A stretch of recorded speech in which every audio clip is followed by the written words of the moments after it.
If you're dealing with rental properties, do not put the sprayer on it. They're just not good. It's going to get sprayed all over the place, and especially if a kid gets a hold of it. So just get the Moen single lever Adler series faucet. You're listening to 5 Hour Real Estate Week, where you'll learn to consistently buy real estate in only 5 hours a week. So if you're ready to invest in real estate, achieve financial freedom, and own the lifestyle you deserve, even with your job, this is the show for you. Now, here's your host, Mike Butler. Hello there and welcome.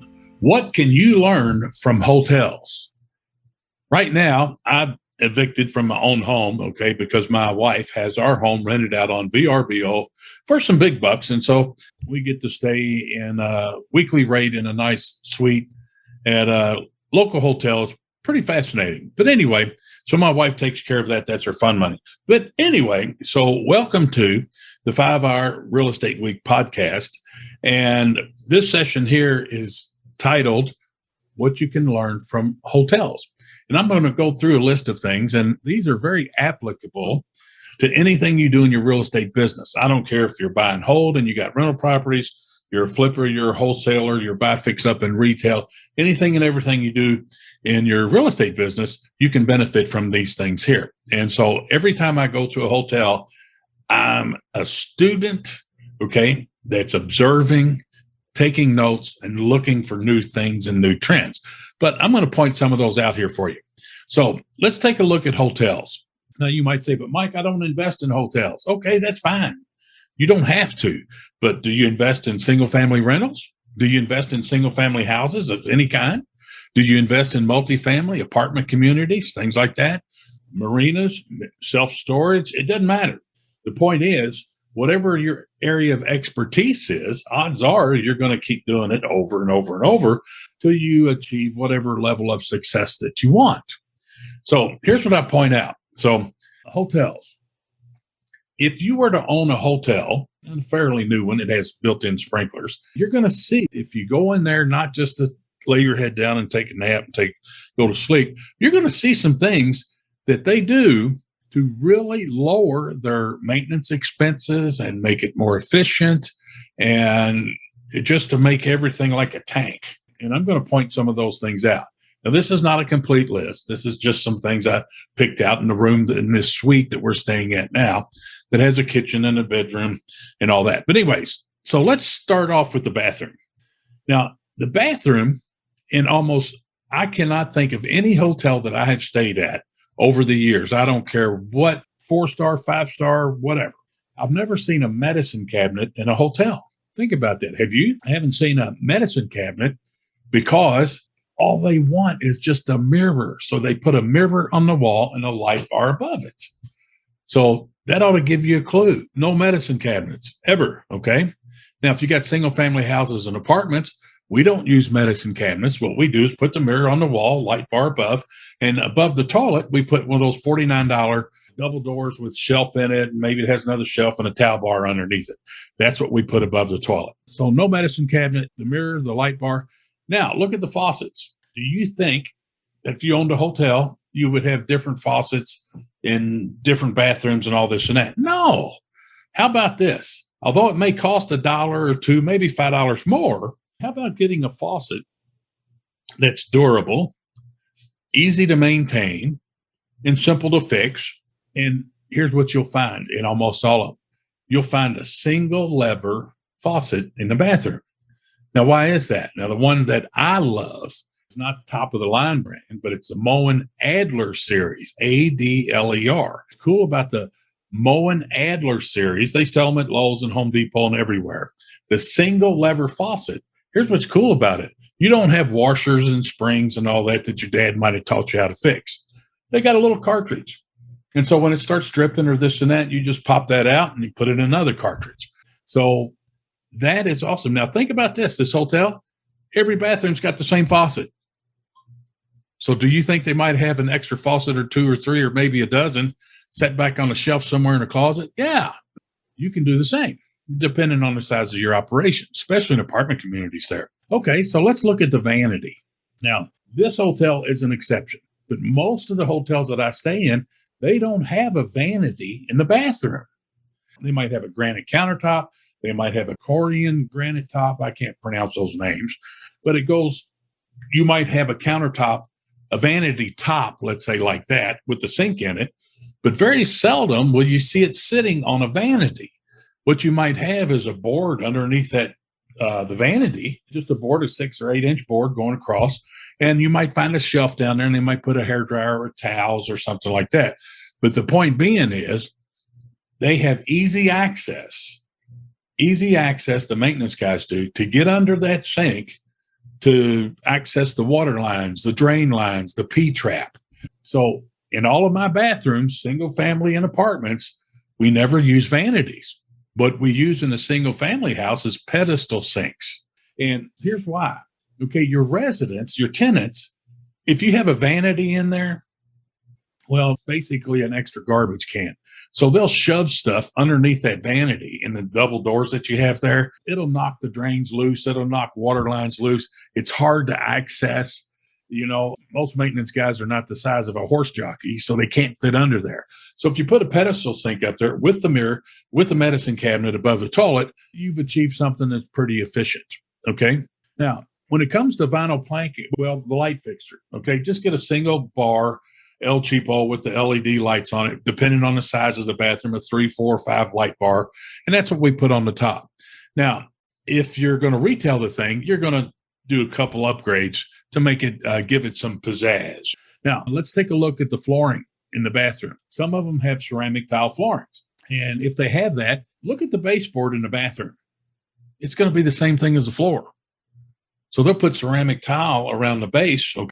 And for baseboard, instead of wooden baseboard, that's pretty sharp.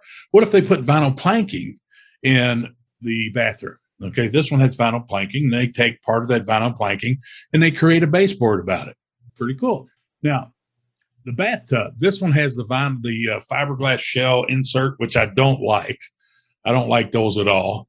Okay, I like to get the real tubs and put in a real tub surround. They make this new board. I forget what the name of it is, but it's very, very durable. They're putting them in hotels, and I don't recall the name of it, but check it out and you'll find it at Home Depot and Lowe's. It's a little more expensive. It's better, more durable than the plastic tub surround kit that you get. And so that's it in the bathroom. Now, let's take a look at carpet. So if your hotel room has carpet, look at the baseboard around the room, either the hotel room, the bedroom, whatever it is, the living room area, the sitting area, and you'll find one of two things. You'll find where they take carpet and they use that for baseboard. Now, it also it's bound, and it has a binding on it on the top, and I don't know where to find that. The other thing they might use is they might take vinyl planking and slap that up there because it's cheaper, faster, and easier than putting up wood baseboard. And the other is the old-fashioned cove base. Now, that may sound pretty cheap. The cove base is kind of like that flexible vinyl stuff, and it has a little curved foot to it. Okay, and so they use that. The point being is you want to make them efficient and low maintenance. That's the goal. Okay, all right, let's move on to paint. So you got your hotel, you got all your single families, you got all your apartments. Are you going to use different color paints in all of them? No. So go to your paint store and whip up a color that's kind of neutral. We got our own color with Dage's paint. It's called Vista Taupe. They call it Taupe. Okay. And I don't know what that means. A big fancy word. My wife picked it out. But anyway, all the interior of our homes get painted that color. And what's good about that is don't use the cheap flat powder paint because it's not durable. When we use this eggshell paint as a finish, well, when someone moves out or we have tenant turnover, you don't have to paint the whole apartment or the single family house again. You can go in there and what I call patch paint. They can do that here in the hotel as well. So moving on to the kitchens, the sink. Once again, single lever. I like the Moen brand Adler series single lever faucet. Okay. And if you're dealing with rental properties, do not put the sprayer on it. they're just not good. It's going to get sprayed all over the place, and especially if a kid gets a hold of it. So just get the Moen single lever Adler series faucet. And once again, the same cartridge we talked about in the bathroom is going to be the same one to use in the kitchen. Now, if you're going to retail the house, or you got an upper super A quality rentals or apartments, you might be able to go ahead and put a sprayer in there. But I'm going to say, just to start off, for your cookie cutter rentals, and if you're doing, put the single lever kitchen faucet in there. Also in the kitchen, well, let's talk about lighting. So we talked a little bit about lighting in the bathroom, but let's go with LED lights. So I'm not saying take the existing light fixture and swap out the bulb. You can do that. But what's surprising is that Home Depot and Lowe's and Menards, those places like that, you can buy an LED light fixture with the LED bulb in it for cheaper than you can buy a lot of the bulbs. So do your homework on that and pick out one light fixture that you like and use that consistently throughout everything. Just like a hotel. Tub shower, you want to make sure you have an access panel, and most hotels do. It might be inside a closet, but they have an access panel where they can remove that. Now they can see the backside of the tower. My mouth ain't working right. Okay, where you can see the tub faucet, the shower, the tub spout, and you can access all that from that panel on the backside that's not in plain view when folks are just in the room looking around. Okay, also for the tub faucet shower, Moen single lever Adler series faucet. HVAC. So in hotels, they got different setups. You might have what's called a zone line. And that's like where they have that heater and air conditioner underneath the window, and you go over there and turn the dial. They might have a thermostat on the wall. That would be great for something like one-bedroom studio apartments. That would be great if you had a bunch of those. Now, the other thing I've found out is you can get heat pumps in a window unit. So we know about an air conditioner you put in a window air conditioner unit. Well, if you dig a little deeper, you can find a 110 volt. You don't even need 220. And it has both heat and air conditioning in a window unit. So you don't have to knock holes in the wall. It's interesting. Now, in this particular hotel, and I've seen it in others, they have a closet. Well, they built a little closet between the two rooms, and the closet has a wooden louvered door so it can breathe, and they put a deadbolt lock on it. And the furnace and air conditioning is in that closet. And then they have vents that just blow into each room out of the top of that. That's pretty efficient, and it gives easy access. So think about that one. Back to your apartments and your single family rentals. I don't see this here in this hotel, but think about this. One of the things that can ruin your day is if you get a busted water heater. Well, Home Depot and Lowe's, they sell little water heater pans. Not Peter Pans, but water heater pans. And it's a circle, and you can have it drain out to wherever you want, like drain it outside or whatever. That way, if that puppy leaks, it's not going to ruin all your floors and your wood. Laundry, if you have a laundry area, the washing machine. Okay, we don't furnish appliances for our rental properties, but the tenant, if it has laundry hookups, they can bring in their washing machine. Sometimes those things are old and they leak and this and that. So get a washing machine drain pan that you set on the floor, and you can drain that to wherever you want to, either with the little holes or something like that. That way, when their washer leaks in the future sometime, then it will leak into that pan and not all over your wood and your floor. Now, here's one that's going to ruffle some feathers. My wife loves these things. I hate them.